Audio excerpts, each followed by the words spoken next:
All right. Job number 2, making sure you can get into Agile Mind. A couple ways that you can do that, everybody. You can always click these little gears in Google Chrome. You click those gears, takes you to the portal. Agile Mind is always the top one. If that doesn't work, you can click that. If that doesn't work, you can always go through our website, okay, psd1.org. You go to schools, select McLaughlin. Once you're here, you scroll down to our quick links, and there's an Agile Mind link. And then the third way, if you just remember to type in pascowa.agilemind.com, that'll take you there as well, okay? You can't just type in agilemind.com. You got to type in pascowa.agilemind.com. All right? Once you're in, you're going to log in with your account. Same username and password you use for the computers. You probably have the exact same password I do. It's all dots. Look at that. You have the same password I do. It's all dots. Just we differ on how many dots we use, I guess. All right, once you log in, your screen is going to bring up some tips and things. It'll show some of these things sometimes. You just read them. Kind of gives you a little insight into what's going on. I'm going to close these. Just kind of get going. So up at the top, you're going to see that you've got like My Agile Mind. You should have something about your courses, your glossary, and your assessment. Now yours might look slightly different because you have a student view, I have a teacher view, but the setup is generally the same. All right. You can usually pick your courses. I've got several courses to choose from. You'll have your 7th grade or 8th grade book, depending on what you're doing. And this is called your dashboard. Your dashboard is where it's going to list all of your assignments and things that you have going on for your class. So when you see here, if I have an assignment posted, which I should by next week or by Friday, so you can see that as a practice, it should pop up right here so you know exactly what you've done. The scoring, it will actually give you a score and a percentage and a progress to let you know how much of that assignment you've done. This is a great way, with this, especially with this virtual part, of being able to access the math, the textbook, online. Once you go into My Courses and you click on your textbook, it's going to bring up all of our chapters for our textbook. Just like you open up a book, same thing here. All of the course contents are going to be listed over here on the side, and they all have these little arrows, and those little arrows are called carets, just to know.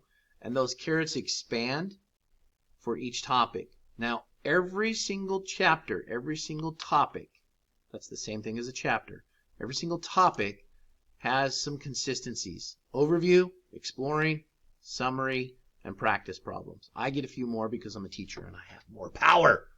And so with those things, you're going to see the exploring has several different topics and ways that we're going to cover them. All right? So we're going to cover the assignments. So looking at that, you have textbook, and then you're going to have notes that you do. Those notes are going to go along with it. How you know which way your notes and your textbook align together is over here by these little red letters that are on every page. So B1 just stands for block 1, the first block of the chapter.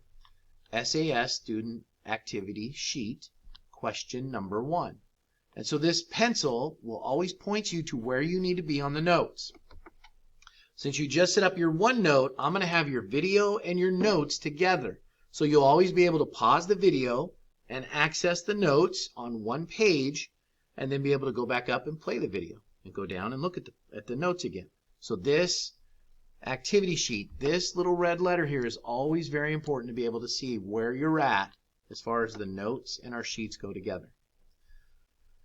Now, the green arrows, that tells you to go to the next page. If you hold your mouse over that, it'll tell you what it says, the next page, but you can also click the 3 dots, and it'll show you that there's 5 pages in this overview. All right? So this is kind of the basics of Agile Mind. Agile Mind is a little different than regular textbook. Regular textbook, you got a picture and some drawings, and you got some problems. Agile Mind, you get to see some of the math being done in a video or a GIF format. For example, they have these little arrows that go back and forth. That just means to replay whatever the animation was. So when you do that, it clicks, it sets the refresh, and so it redoes it, and you get to see the video again and what they're trying to highlight. There's no sound in the videos, there's just playing that. So it's pointing out things that are dealing with our topic and what we're talking about. You can always go to the next part. It'll give you some examples. Let me see if I can find. Sometimes you have some that deal with topics and they give you some drag and drop options where you actually interact with the picture and the image. It'll have a little play button here, so you click that. And so then it'll play the video for you. It'll give you some ways to interact. So right here you see I'm moving the slider and that's changing the image so that somehow that's related to the math that we're going to cover.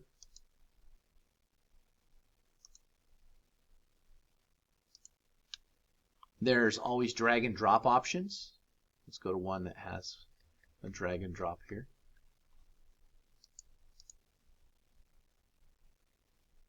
So once we go through some of the math problems and we're solving, we get a drag and drop. So that just means it's just like taking a tile. I grab that and I'm going to drop it into a box and put it in a spot, and it's going to tell me,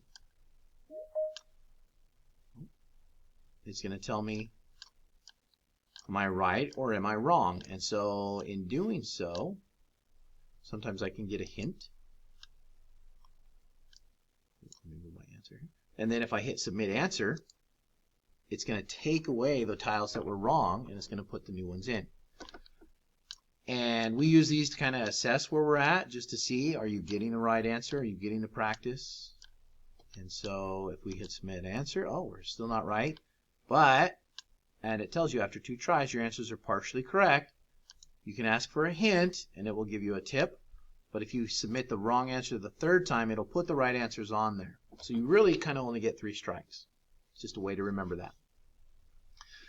So this is great because this textbook's a little bit more interactive than just being an old textbook where you had the pictures and you had to take notes and do the problems. This, you actually get to do some of that and it gets to interact with you. You get to refresh it. You can pause it. You can replay it at your speed. That's where this is kind of going. So hop into Agile Mind. Make sure you click through a couple things. Take a look at them. And make sure that your password and everything work, that you were able to get in. And in my Agile Mind this week, I'm going to put a little overview that I'm going to drop in there, and it's going to show me your progress, whether you've actually gotten in or not. We're going to do that during our Zoom time this week. So just to see if you're ready, that's what I want you to do. Set up your Microsoft Teams to check your OneNote and get that set up, and then to go to Agile Mind and give that a try.